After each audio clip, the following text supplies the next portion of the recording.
Hello and welcome everyone. My name is Kelly Weiss. I'm the Executive Director of Marketing and Communications at the School of Law. Thank you for joining us today for the continuation of our Racial Justice Speaker Series. I wanted to go over a few house rules before we get started. So we will have a lecture here from Professor Chin. After that, we'll have an opportunity for the Q&A. How we will do that is you will send questions to me through the chat, and I will then ask Professor Chen those questions for response. If you can have your video off throughout the presentation, that works for optimizing Zoom, but you can also leave it on if you prefer. We will be offering MCLE credits for this talk, and Onel Barrios will be in touch with you by the end of the week. He'll send you the forms that you need, so don't worry about that. The presentation today is being recorded and will be put on our website as well, on our Racial Justice Speaker Series video page.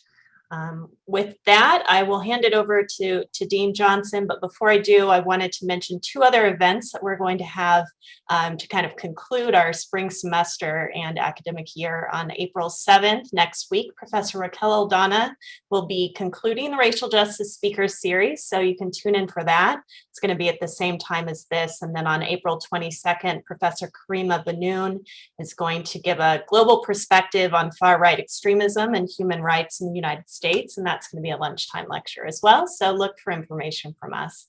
And now I will hand it over to Dean Johnson. Thank you, Kelly, and welcome to the Racial Justice Speaker Series. I'm Kevin Johnson, Dean of UC Davis School of Law. And this year, we put this series together so that we could bring to our community, virtually, influential civil rights scholars, as well as others, from across the United States to critically analyze racial injustice in America. Today, we are very fortunate to have with us Professor Jack Chin, a leading critical race theorist who is an expert on immigration law, criminal law, civil rights, and Asian American legal scholarship. His topic today, which he changed last week, is the recent tragedy in Atlanta, and his goal will be to place it into its proper historical context. It is nothing less than tragic that the pandemic has brought with it a rise in violence against Asian Americans. Before Atlanta, the School of Law condemned the anti-Asian discrimination, hate, and violence, and provided guidance to our students on resources available to them in the event they were needed. Last spring, we held a forum on the climate for Asian Americans and had another one a couple weeks ago, before Atlanta. And today, we will hear from Professor Jack Chin about his perspectives on the tragedy in Atlanta. Please welcome Professor Jack Chin.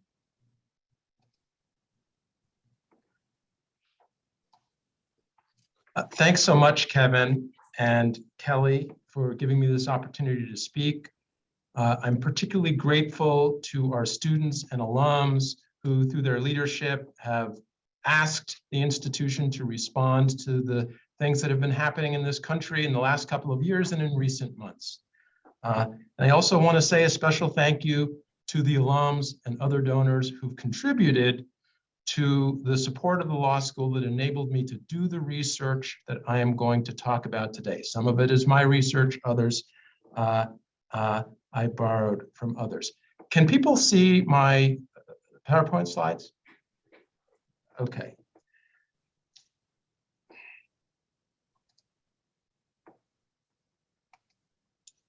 So we all know the terrible thing that happened in Atlanta. 6 Asian American women were murdered for no good reason, and 2 other people were murdered because they were near Asian American women.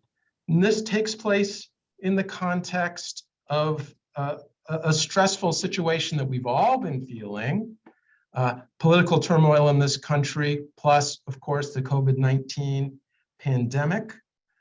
And the COVID-19 pandemic in particular has brought with it a range of hate incidents against Asian Americans that I'm sure many of you have heard of. It's from a strictly logical matter, puzzling to me what's going on. These hate incidents, elderly people, women being attacked, spit on the street by strangers for no reason, in connection with the COVID-19 pandemic. Why? Why is it happening? What is the reason for this? Vilification of Chinese Americans. And one aspect of it is the idea that the COVID-19 pandemic came from China. And maybe it came from a Chinese lab. Maybe it was intentional. Okay. It's a conceivable possibility that that happened. I don't think so, but let's say for purposes of argument that it might have happened.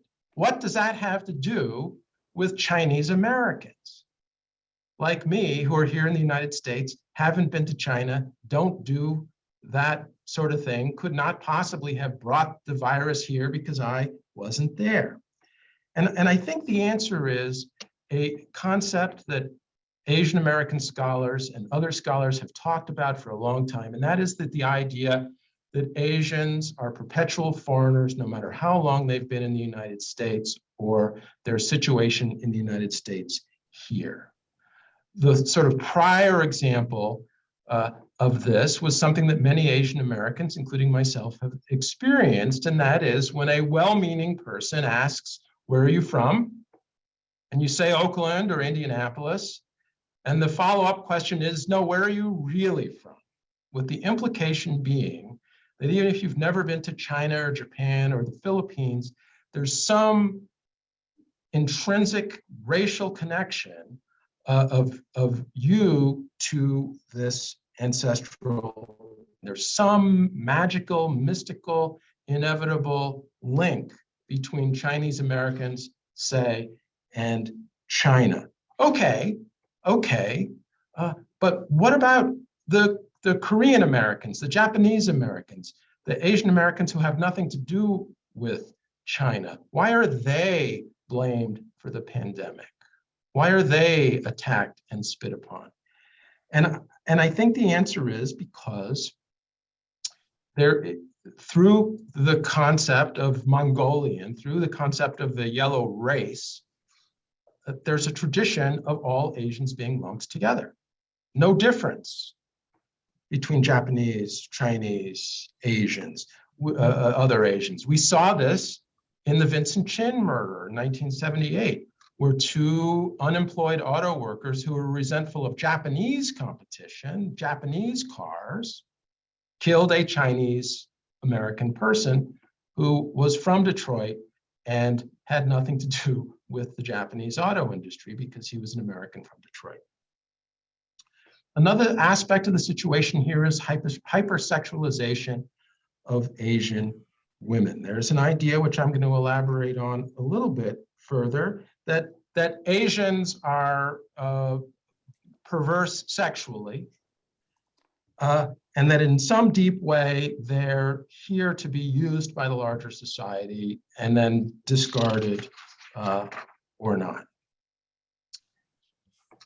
This cluster of ideas, there's a range of characteristics of Asian Americans that make them problematic, goes back a long way. It's an old idea. This is a cartoon from 1881, a parody, obviously, of the Statue of Liberty.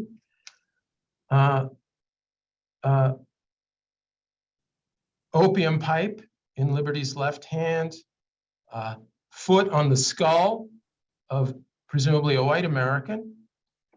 And the characteristics in Liberty's crown are a range of things: filth, immorality, sexual immorality, and disease, as well as the threat to white labor. So there's characteristics on a range of bases that make Chinese problematic. What I want to talk about is how the law created and reinforced these ideas historically. This is, I think, the most significant law that affected the status of Asians in the United States. It was passed by the first Congress in 1790, one of the first things that Congress decided to do. It was signed by 3 presidents, the current president at the time, George Washington, John Adams, and Thomas Jefferson. And what this statute did is decide who could become a naturalized citizen. This was an important point. The king's refusal to naturalize was one of the objections of the Declaration of Independence. We need to be free so that we can naturalize people. But the people who Congress decided to naturalize were not everybody. Free white people was the limitation. This was a limitation on who could become a citizen by naturalization, but it also functioned as an immigration statute because non-citizens in 1790 in most of the colonies, most of the new states, were not allowed to own land. And so you could come to the United States if you weren't going to be a citizen, but you're going to have some problems in the economy. So this was a policy that made clear that they wanted any future members of the United States to be white. And it was recognized as a deep policy. Supreme Court in the last century called it a rule in force from the beginning of the government, a part of our history as well as our law, welded into the structure of our national polity by a century of legislative and administrative acts and judicial decisions. It was also, this statute, very important in the Dred Scott case. And the Dred Scott case determined the status of African Americans in US society.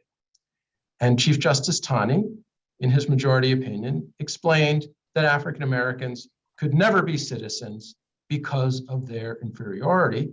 And one of the pieces of evidence that Chief Justice Taney used was the Naturalization Act of 1790, which he said shows that white people alone constituted the sovereignty in government. How does this language, which affected Asian Americans in a way that I will explain, but how was it intended to affect them? Obviously, the Naturalization Act of 1790 had Africans in mind, certainly designed to exclude them. What did it have to say, if anything, about the status of Asians? And to answer that question, I did research and I found this case written by Chief Justice Taney 17 years before Dred Scott. And it dealt with a criminal trial that Chief Justice Taney was holding of a defendant named Lorenzo Dow. And Lorenzo Dow wanted to be treated as a white Christian, which would give him advantages under the rules of evidence that were applied in court at that time. And this is what Chief Justice Taney said. Chief Justice Taney said, we're going to look at the meaning of the law at the time that it was passed, and that was a long time ago. And when they decided, the colonists who passed these laws decided who was going to be treated as white, they really had in mind Christian whites from Europe. These were the civilized people. These were the people that we want to bring to the United States. These are the people we want to participate politically in our colony, and not others. Others are not going to be treated as equal. They're not going to be treated as white. Lorenzo Dow was Christian, but he was from the Philippines, born in Manila. And Chief Justice Taney said, that's not good enough. One of the reasons, he said, is that Malays could be held in slavery historically in the United States. And that certainly meant that they were not members of the race of which the masters were composed, the master race. Chief Justice Taney said, though white people are members of the master race, people who can be enslaved are not members of the master race. Now, Dow was not an enslaved person. He was a free person from the Philippines, but even so, he was not to be treated as white under the law. And I think the Dow case indicates that when Chief Justice Taney, 17 years later, wrote this, he said what he meant, and he meant what he said.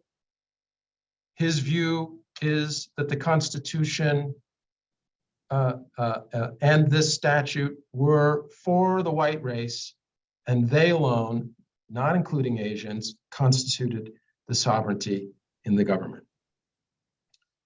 The problem that the United States faced around this time was that they wanted to encourage immigration. They wanted more people to come to the United States. And yet they have this policy about who constitutes the sovereignty in government, who can be a citizen, who can be a voter. So Justice Greer says we want Christian foreigners of our own race to come here to convert these wastelands into productive farms and thus add to the wealth, population, and power of the nation.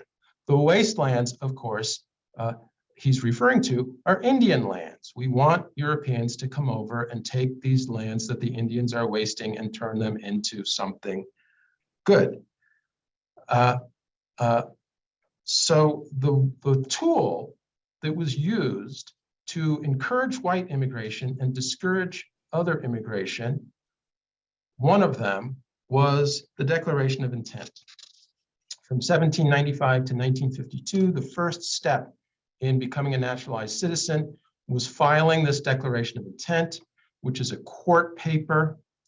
Person who files it becomes a declarant alien or an intending citizen or a declarant.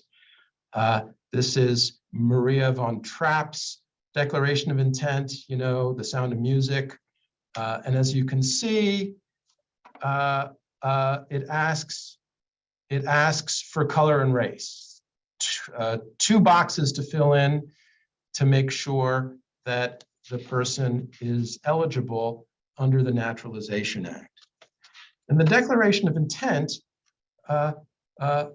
was used to allocate benefits to white immigrants. So, for example, this is an early land giveaway, Donation Land Act of 1850. And if people come and settle a land, they take the government land, they can have it. But you have to be white. You also have to be a citizen of the United States or a declarant, So if you're interested in this land, and this, of course, is the purpose, if a European is interested in this land, they can come to the United States and the first day file a Declaration of Intent and then get the free land. Whereas Indians, except half-breed Indians, a pure-blooded Indian is out forever because they can't naturalize, not being a free white person, as are Asians. The declarant status was systematically used to grant benefits. Another important one was voting. The Oregon Constitution of 1857 says citizens can vote, but also declarants, so long as you're white. And you know, Oregon is rough country at this time. You can't get people to come out there and settle unless you give them incentives. And one of them is, from day one, white immigrants have full status. Another thing that's going on at this time, that is to say, before the Civil War, before and during the Civil War, is testimonial disqualification. And this was an aspect of slave law. Enslaved people were not allowed to testify against whites, and sometimes the entire African race or Indian race was disqualified. And some jurisdictions did the same thing to Asians. And what I want you to know about this is the testimonial disqualification. You not being able to testify against a white person means that you and other people who are similarly disabled can be raped, robbed, or murdered with impunity because there are no witnesses to bring the case. You cannot go to law.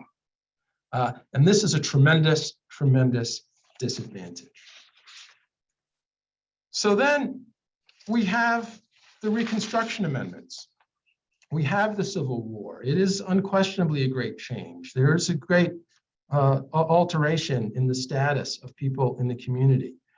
But there's an argument or a conclusion that justices of the Supreme Court make, including in majority opinions, that what this was about was to do away with discrimination. What the Reconstruction Amendments and the contemporaneous Civil Rights Acts were designed to do was to get rid of governmental discrimination on the basis of race. Now, that might be the right rule, but in terms of a description of what Congress and the states were doing when they passed the 13th, 14th, and 15th Amendments, and when they passed the Civil Rights Act at the time, it is a completely inaccurate description of what they thought they were doing and what the text of those laws did. The Civil Rights Acts and the Reconstruction Acts, to the contrary, drew very explicit lines about the races that were protected with regard to particular rights and the races which weren't. There's no argument, no serious argument that these were intended to get rid of racial discrimination in some sort of systematic way. A couple of examples. The Naturalization Act. Free white persons were allowed to naturalize at the time of the Civil War and when it ended. And liberals like Charles Sumner, senator from Massachusetts, said, well, let's just take out the word white. Let's make the naturalization statute race neutral and let everybody naturalize. And that proposal was dead on arrival. No majority support for naturalizing Indians or Asians.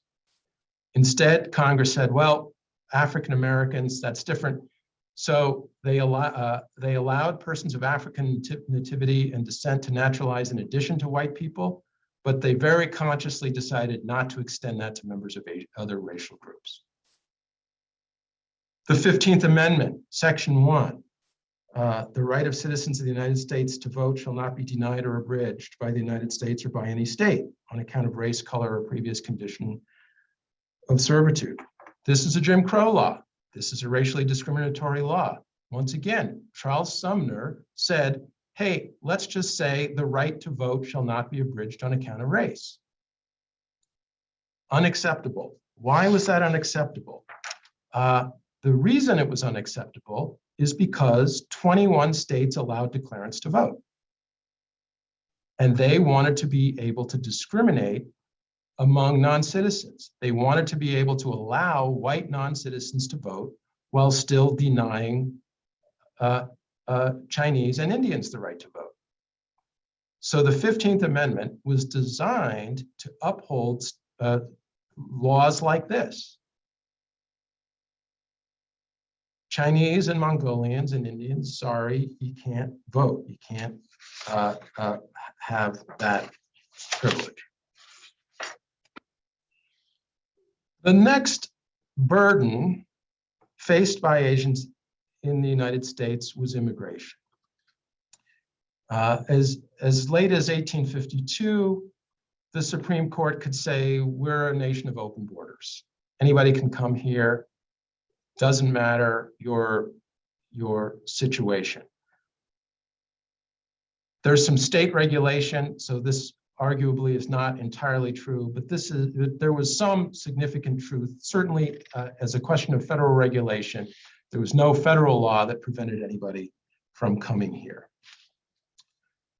That changed with regard to Asians. There were a range of increasingly severe restrictions on Asian immigration, beginning in 1862 with the Cooley Act, which regulated ships from the foreign port side, and a ship could not leave Hong Kong or Shanghai and come to the United States and clear customs unless they had a certificate from US officials in the foreign port. And I argue that this was the invention of the visa. In 1875, the Page Act restricted the immigration of Chinese, Japanese, and any other Oriental women.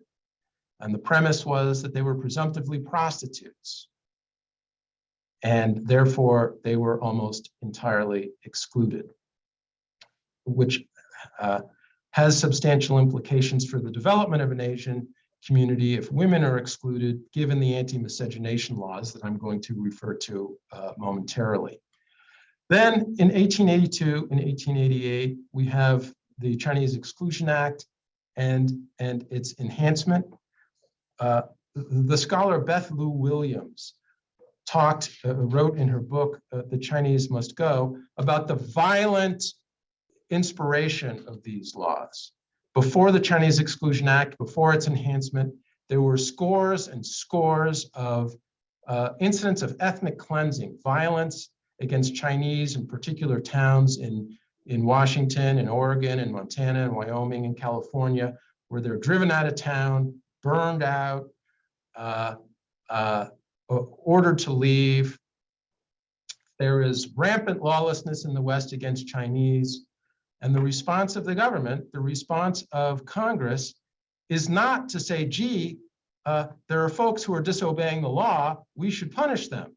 We should use the army or use the police or use the militia to get people to obey the law. We're a country of law and order, that's important. These criminals should be punished. No, instead, this response was the same as we saw in the South to lynching of African Americans. It's like, well, they must have a pretty good reason for doing what they're doing. And if the presence of Chinese causes trouble in the West, the solution isn't to enforce the law, the solution is to keep the Chinese out. So this violence led to Chinese exclusion, which turned into Asian exclusion. It became, as different Asian racial groups began to immigrate, they were in turn excluded by law or policy. Asian exclusion was perfected in 1924 when people who were denied the right to naturalize were also denied the right to immigrate. So unless you were a free white person or a person of African nativity or descent, you were largely prohibited from immigrating to the United States entirely. The Asian exclusion policy continued until 1965. So federal immigration policy had a few sort of overarching policy aspects. One was that, again, there's no differentiation, gee, we exclude Chinese. Does that necessarily mean we should exclude Asian Indians or Japanese or Filipinos? There was no individual evaluation of culture or political relationship. Congress, anyway, decided that the problem was Asians as a group. They're all the same. There's no difference. These laws generally applied not to nationals or citizens of China, not to some political association with China, but to a person of Chinese racial ancestry or non-white racial ancestry born anywhere in the world.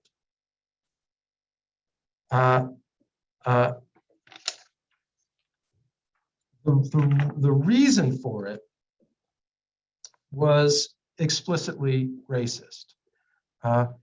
Here's what Senator Miller of California said supporting the original Chinese Exclusion Act in 1882. It is not numbers that are needed. Quality is more important than quantity. One complete man, the product of free institutions and high civilization, is worth more to the world than hundreds of barbarians. Upon what other theory can we justify the almost complete extermination of the Indian, the original possessor of all these states? I believe that one such man as Newton or Franklin or Lincoln glorifies the creator of the world and benefits mankind more than all the Chinese who have lived, struggled, and died on the banks of the Long Ho. There's clearly a genetic quality to this. There's an intrinsic, ineradicable quality to the exclusion of Asians from the United States. We see that based on the incarceration of US citizens of Japanese ancestry during World War II, and also in the battle over the citizenship of Asian children who were born in the United States. So one of the things the 14th Amendment did is it said that all persons who were born or naturalized in the United States and subject to the jurisdiction thereof are citizens of the United States.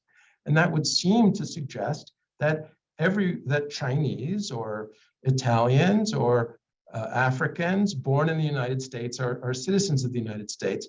But the Department of Justice and the federal immigration authorities consistently took the policy position that Chinese born in the United States were not citizens. If you're born in the United States and you're of Chinese, your parents are Chinese, you're not a citizen. The Supreme Court ultimately got the case in 1898 in United States versus Wong Kim Ark 7-2. They held that Chinese born in the United States were indeed citizens. So they rejected the view of the government.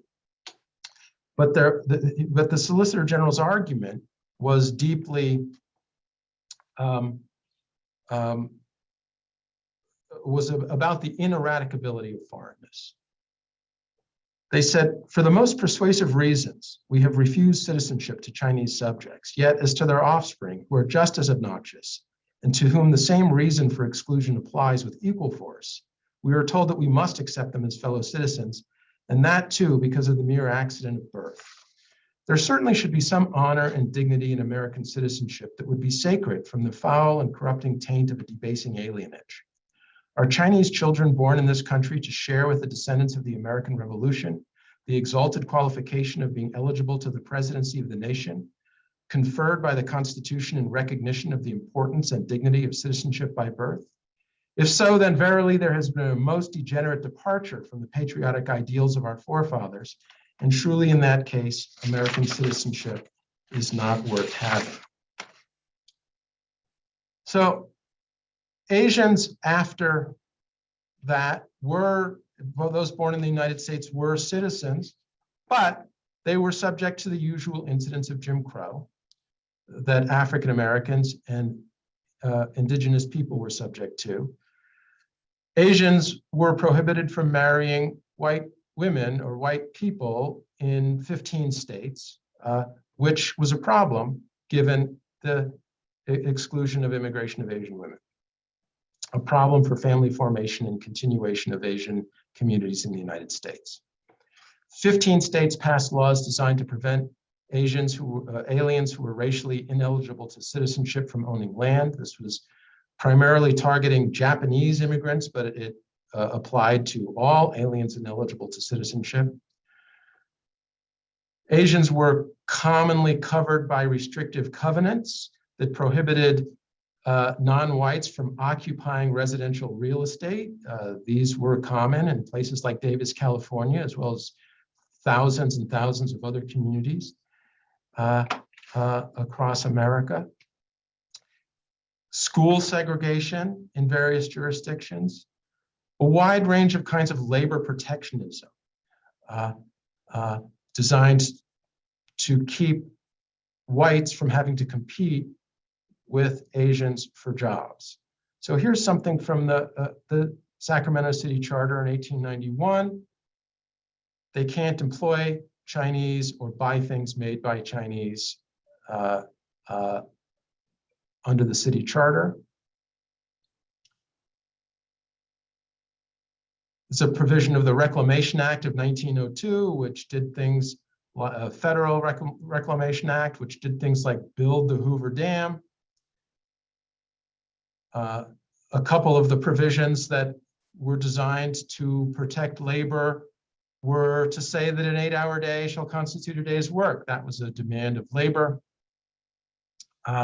And no Mongolian labor shall be employed thereon.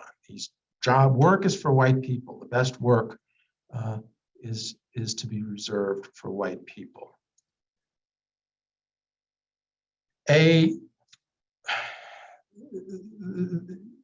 the sexual exoticism of Asians, the alleged sexual exoticism of Asians is not new.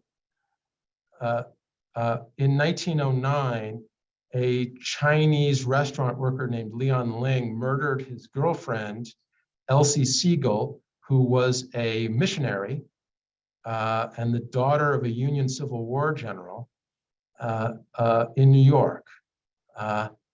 He murdered her and was never caught, and it generated a scare, a backlash, a fear, not in this case of Asian women who were mostly excluded, but of the seduction and lasciviousness of Asian American men. So this article warns against the fatal lure of Chinese, and the subhead here mentions how young mission women are strangely fascinated by something in the Oriental character. Better dead than married to a Chinaman, says the oldest Chinese mission worker. This was a case that was in the newspapers for years. Again, in the category of they all look alike, Asian men of every age and condition all around the country were grabbed off the street by the police on suspicion that they might be Leon Ling. Never found, the issue never went away. And as is happening now, even people who aren't Asian, on the theory of better safe than sorry, were arrested just to check out whether maybe they are this killer. There was a moral panic about women going to Chinese restaurants. It was thought of as a great moral danger.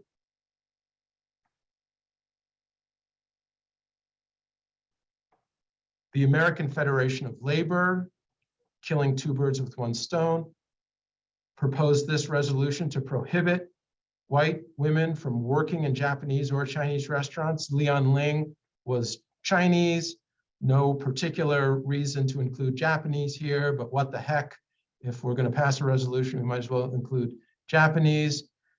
These restaurants are morally and economically a serious menace to society, and proposals to do just this, keep white women out of Japanese restaurants, were introduced around the country in state legislatures and in city councils. And they did not lead to a lot of enacted legislation, but they did keep the drumbeat going, and they helped get immigration restriction against Asians tightened up in 1917 and 1924. Lots of other examples of economic protectionism in this period. But I'm going to skip ahead to the end of the story, the end of that chapter of the story. And that is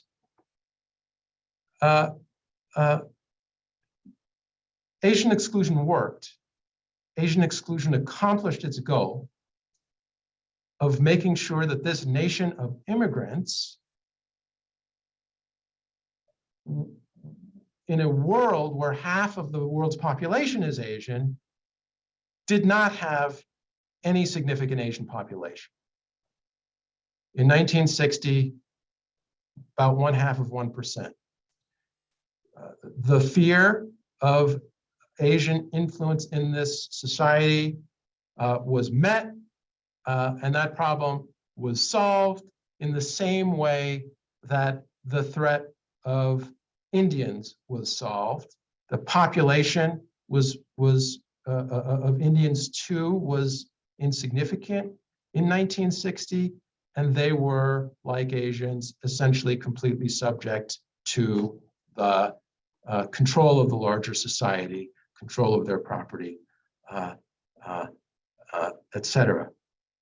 Not true of other non-white racial groups whose population was much larger and whose equality, whose opportunity for equality and an equal position economically and politically in society presented a much greater challenge, a much greater threat to the United States.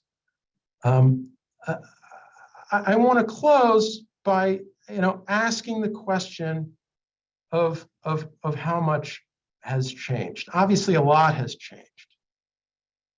But in thinking about race relations in this country, not just in the context of Asian Americans, but more broadly, I think it's fair to say that in 1963 and 1964, what the Fifth Circuit said about the city of Jackson, Mississippi, was not entirely false for the United States as a whole. It was a segregated society in 1963 in terms of employment, in terms of housing, in terms of education. Was there any place in the United States at that moment where any racial group could be said to have had a reasonably equal shot at the important ingredients of equality and mobility in this society? And if there's some truth to what I've just proposed, when was the disjunctive moment? Now, obviously, things have changed with the Civil Rights Act and the Voting Rights Act and the Immigration Act of 1965. But we did not have a moment like 1776 where there was a rejection of the old order. We did not have a moment like Germany or Japan in 1945 where there was a rejection of the old order. Instead, what I see is things like this, where the Mississippi Supreme Court said in 1964, this is how we ran our society. There are good reasons for it. We understand that other people might disagree. This was a case affirming the convictions of freedom riders trying to integrate the Jackson, Mississippi bus station. And when a white mob attacked them, they were arrested. Not the white mob, the freedom riders, because they caused trouble, just like the Chinese in the United States in 1882. Their presence caused trouble, and they have to be removed. And the last two sentences here, I read this case over 20 years ago, and it's always been in my mind. Large numbers of people in this broad land are steeped in their customs, practices, mores, and traditions. In many instances, their beliefs go as deep or deeper than religion itself. If this is true, what is the disjunctive moment? Put another way, for hundreds of years, many people in this country had advantages in employment, education, housing, land ownership, public benefits. Their lives were made easier, simpler, and better because of their race. Has that been repudiated? I know some of the law has changed, but have the ideas been repudiated? And I wonder, I ask the question, don't insist on whether I know the answer, but I ask the question, is this still a white country? As the framers of the 1790 Naturalization Act proposed. So I'm sorry for having gone on so long, but I'm eager to hear questions and comments now. Okay, thanks, Professor Chen. We do have some questions coming through the chat. Thank you, everyone, for sending them. And I just wanted to mention on a side note that when I started the program and was talking about Professor Benoon's event next week, that will be a panel discussion, that date, not next week, that date is April 21st. So please keep that in mind later in the month of April. So let's get to questions. And first we have a question from Bachitar, who says, what was the general geographic region that the majority of these laws covered when determining Asian, if there was such a region? Well, there was only one moment where there was, between 1917 and 1924, there was a geographical restriction. And it was continental Asia, not including the Philippines or Japan, but including India. But before 1917, and most importantly, after 1924, it had nothing to do with geographical origin. It had to do with the 5 races of man, according to the scientific racism of the 19th and 20th century.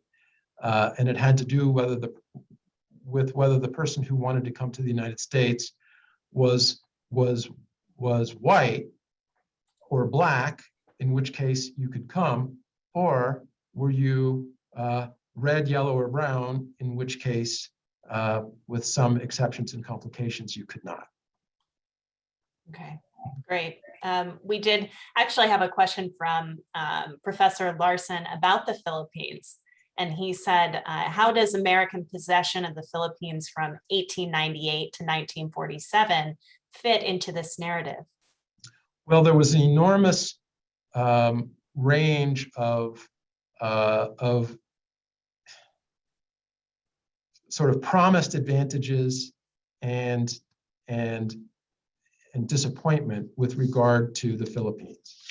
And so with respect to the Philippines, Filipinos were ineligible to citizenship. They couldn't naturalize for the most part, but they weren't, for a great deal of that period, aliens.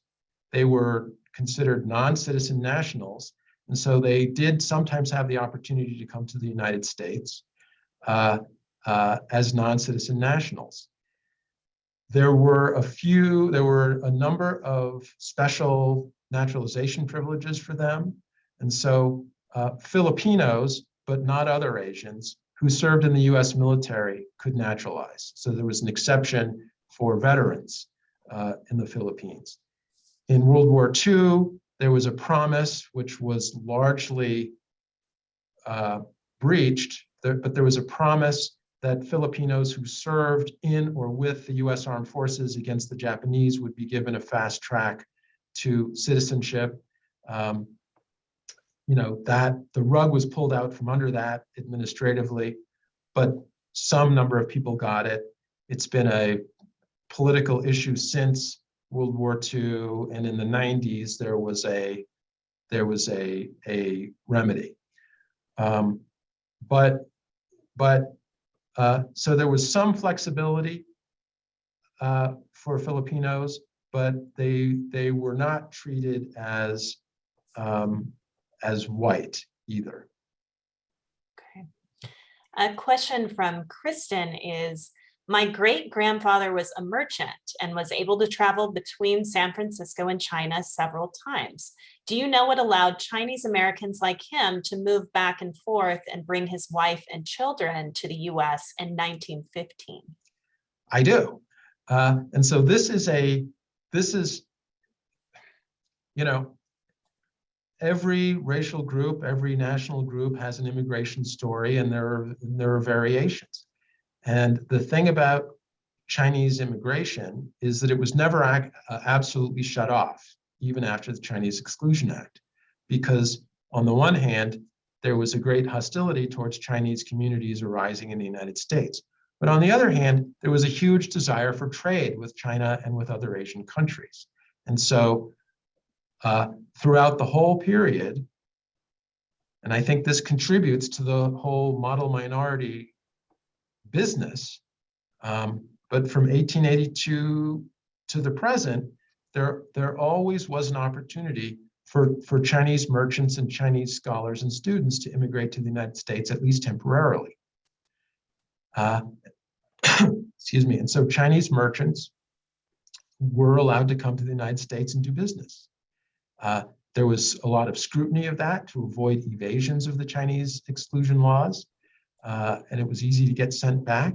But for all this, but if you look, there's a dozen U.S. Supreme Court cases dealing with the status of Chinese merchants and their ability to immigrate to the United States, and they come out pretty well for the merchants because the powers that be didn't want to interfere with Asian trade. And there was a pair of cases in the early 1920s decided, I think, by the same 9 justices, where a Chinese, the exception was for Chinese merchants. And the Chinese merchant said, okay, but I got to bring my wife and kids. And the Supreme Court said, of course you do.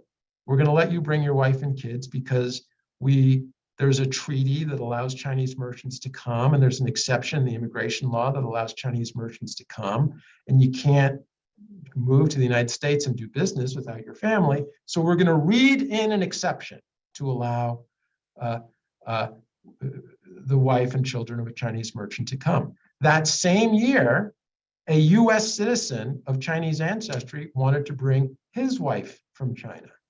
And the Supreme Court said, you can't do it. Your wife is an alien ineligible to citizenship, excluded by the 1924 Act, can't come. And so the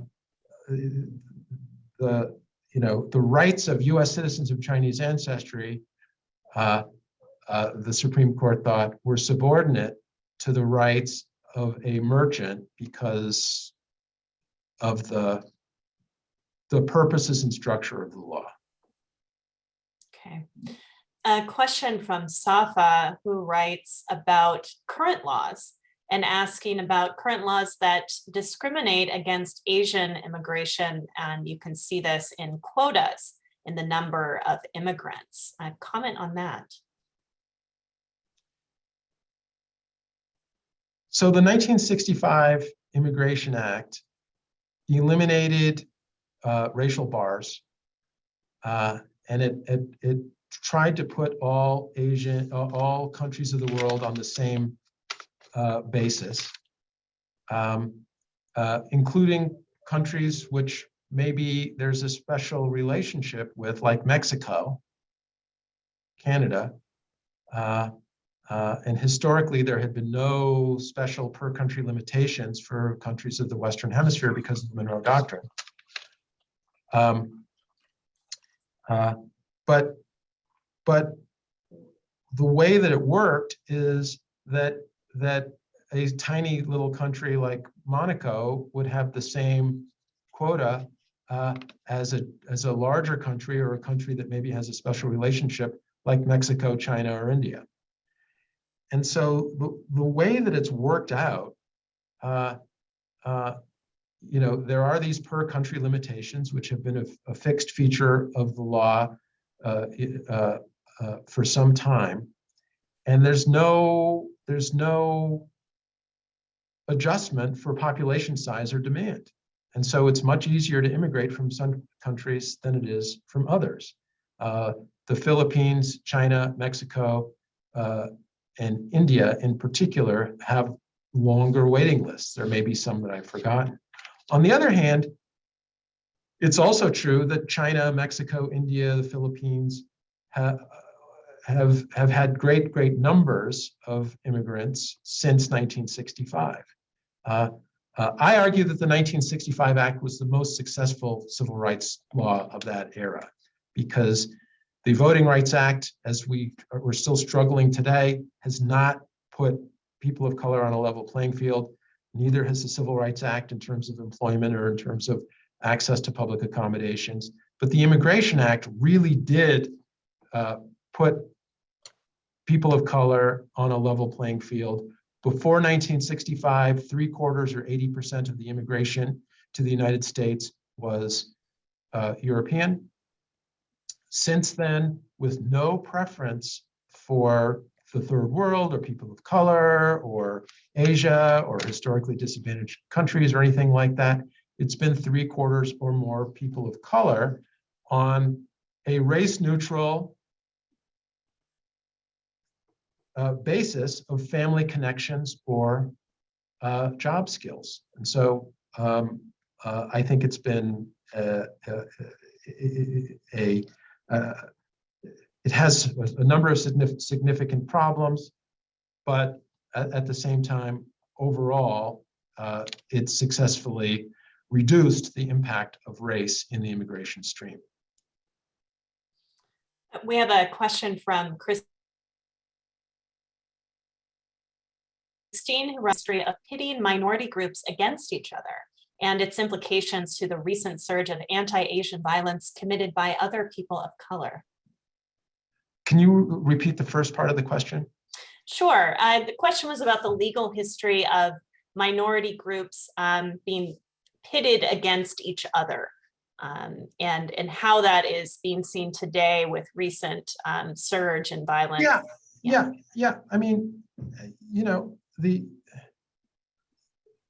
in the Reconstruction, you know, there's a long history of what Claire Jean Kim calls triangulation, and you know, throughout this period, you can see arguments for Chinese exclusion or Asian exclusion along the lines of, you know, our African American citizens, you know, shouldn't have to compete, and they're real Americans, and you know, why would we want to inflict this sort of labor competition on African Americans? And then when they're talking about Jim Crow, they flip and they say, you know, Chinese have this quality that African Americans don't have, and you know, they're better in a lot of ways, and you know, if we don't let Chinese vote, we certainly shouldn't let African Americans vote. And so I think there's a lot of game playing and a lot of using the alleged defects of one racial group to leverage discrimination against another racial group. I'm afraid that we're seeing it today in the Harvard affirmative action case, where Asian Americans are being told that the reason you're not getting into Harvard is because all the spots are being given to undeserving Blacks and Latinos. And at the same time, Blacks and Latinos are being told, you know, you really should, you know, why are we having all of this immigration to take away your jobs when you know, those jobs really belong to you? I think that there's a long history of this triangulation of leveraging one racial group against another, and that the only solution is to recognize what I think is the reality, is that all non-white groups in their own way, for different reasons at different times, are in the same boat. Okay. And this will be our last question from David, who says, what would be the most effective way to reduce anti-Asian, Asian American hate crimes? That's a big question, but a very good one. I think Asian Americans standing up for themselves, allies standing up for themselves. I think that publicization and recognition of it is the best that we can hope for. You know, but the problem, I mean, the underlying problem is that in the minds of some people, certainly not everybody, but in the minds of some people, Asian Americans aren't real Americans. Asian Americans aren't really fully part of the society, don't deserve to be fully included. And until that problem is resolved, which I think is going to take a long time, or is going to take a lot of work, or is going to take some kind of disjunctive social change through leadership, such as the current administration is providing, then these issues are going to periodically pop up again and again. Thank you. And thanks to everyone who sent questions. I'm sorry I couldn't get to all of them. Well, thanks everybody. I really appreciate the opportunity to talk about this subject, and I thank you all for listening. Thanks for doing it, Jack. It was a great talk, and we appreciate it. We have a lot of work to do.